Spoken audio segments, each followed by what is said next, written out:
अश्विनी चौबे का आपको वो बयान तो याद ही होगा जिसमें अश्विनी चौबे ने ये कहा था कि पार्टी में आयातित माल बर्दाश्त नहीं किया जाएगा। और फिर लोग इस नाम को जोड़ने लगे थे सम्राट चौधरी से कि अश्विनी चौबे जो है सम्राट चौधरी के विरोध में खुल करके बात कर रहे हैं और प्रदेश अध्यक्ष का कमान जो है उनके हाथों से निकलवा कर किसी और को दिलवाना चाहते हैं। अब इस बात पर कहीं ना कहीं भारतीय जनता पार्टी मुहर लगाने जा रही है, क्योंकि हो सकता है कि अगले कुछ दिनों में बिहार प्रदेश अध्यक्ष की कमान जो है भारतीय जनता पार्टी सम्राट चौधरी के हाथों से छीनकर किसी और को थमा दे।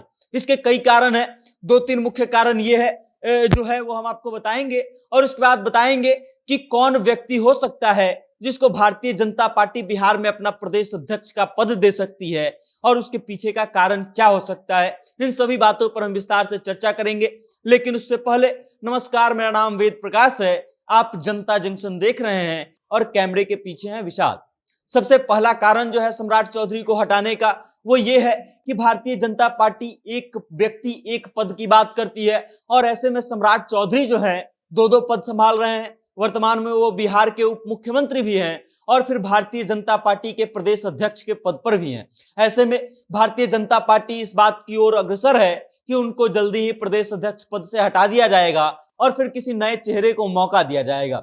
अब इसको लेकर के दो चीजें चल रही हैं, दो बातें चल रही हैं। पहला तो ये कि आखिर भारतीय जनता पार्टी जो है इतने लंबे समय से प्रदेश अध्यक्ष का पद क्यों नहीं हटाई सम्राट चौधरी को, क्योंकि वो लंबे समय से उप मुख्यमंत्री भी हैं और प्रदेश अध्यक्ष भी हैं। तो इस बात को लेकर के जो बात सामने आ रही है वो ये है कि पार्टी लोकसभा चुनाव के कारण इतनी बड़ी फेरबदल करना नहीं चाहती थी और प्रदेश नेतृत्व को बदलना नहीं चाहती थी। लोकसभा चुनाव अब खत्म हो चुका है, पार्टी अब विधानसभा चुनाव की तैयारी में लगी हुई है और इसलिए इस बात का कयास लगाया जाने लगा है कि अब सम्राट चौधरी को जल्दी ही साइडलाइन किया जाएगा और फिर किसी नए व्यक्ति को प्रदेश अध्यक्ष बना करके उसको आगे बढ़ाया जाएगा।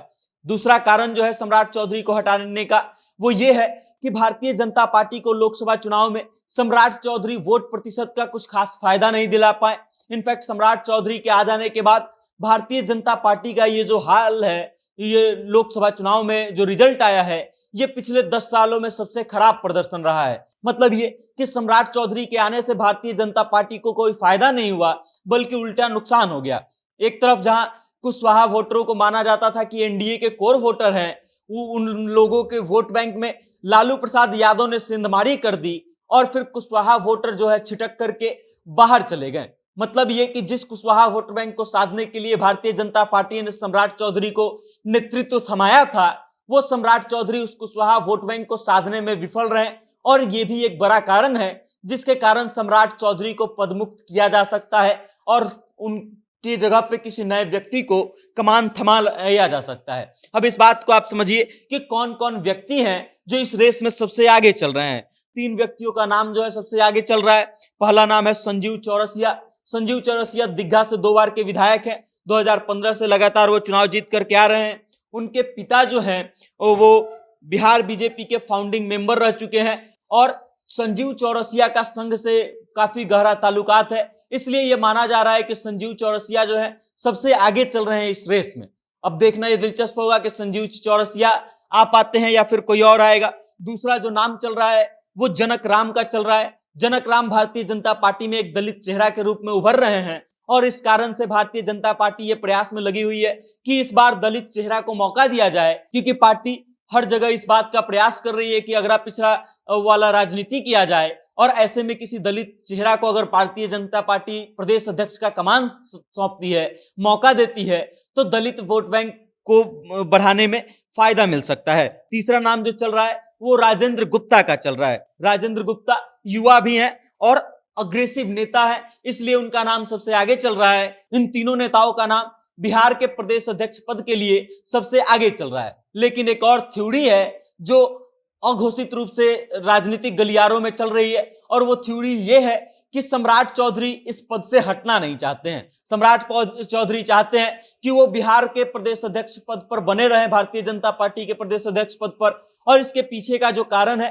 वो ये है कि सम्राट चौधरी ये दलील दे रहे हैं कि दो उप मुख्यमंत्री होने के कारण उनको बहुत ज्यादा पावर नहीं मिल रहा है और इस कारण से हो सकता है कि वो उप मुख्यमंत्री पद से इस्तीफा दे दे और फिर सम्राट चौधरी भारतीय जनता पार्टी के प्रदेश अध्यक्ष बने रहें। अब क्या होगा ये तो वक्त बताएगा, लेकिन फिलहाल जो खबरें चल रही हैं उस हिसाब से लगभग ये तय माना जा रहा है कि सम्राट चौधरी को अब पद से हटाया जाएगा और उनके जगह इन तीनों में से किसी एक व्यक्ति को मौका दिया जा सकता है, या फिर कोई और चेहरा भी हो सकता है जिसे भारतीय जनता पार्टी बिहार प्रदेश अध्यक्ष का कमान सौंप दे। बाकी इस खबर को लेकर के आप क्या सोचते हैं, आपकी क्या राय है, कमेंट के माध्यम से अपना विचार हम तक जरूर भेजिएगा और देखते रहिएगा जनता जंक्शन। बहुत बहुत धन्यवाद।